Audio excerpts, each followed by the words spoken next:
ഇപ്പോൾ ഇതിങ്ങനെ ഗൂഗിളിൽ സെർച്ച് ചെയ്തപ്പോൾ കണ്ടത് ഈ കുചേലവൃത്തം എന്ന് പറയുന്ന ആ ഒരു പാട്ട് എഴുതിയത് മുരിങ്ങൂർ ശങ്കരൻ പോറ്റി എന്ന് പറയുന്ന ആളാണ്.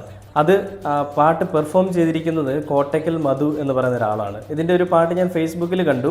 അതിൽ വേറൊരാളാണ് അത് പാടിയിരിക്കുന്നത്.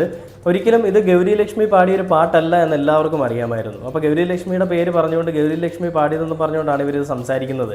അപ്പോൾ ഇതിലുള്ള കാര്യങ്ങളിലുള്ള വ്യക്തത എത്രത്തോളം ഉണ്ടെന്നുള്ളത്, അല്ലെങ്കിൽ ഇതിലുള്ള ഒരു ലോജിക്ക് എത്രത്തോളം ഉണ്ടെന്നുള്ളത് നമുക്ക് ഇത് തന്നെ മനസ്സിലാവും. ആ പാട്ട് എഴുതിയ ആളിൻ്റെ പേര് പോലും പറയാതെ ഗൗരി ലക്ഷ്മി എന്ന് പറയുന്ന വ്യക്തി ഒരു കവർ സോങ് പോലെ പാടി എന്നുള്ളതല്ലാതെ ഗൗരി ലക്ഷ്മി എഴുതിയതോ ഗൗരി ലക്ഷ്മി ആ പാട്ടിന് ഈണം നൽകിയതോ ഒന്നുമല്ല. ഗൗരി ലക്ഷ്മി അവരാരോ പാടി വെച്ചൊരു പാട്ടിനെ എടുത്തുകൊണ്ട് ഒന്നുകൂടെ പോളിഷ് ചെയ്ത് അതിൻ്റെ പുതിയൊരു വേർഷനാക്കി ഇറക്കിയെന്ന് മാത്രമാണ്.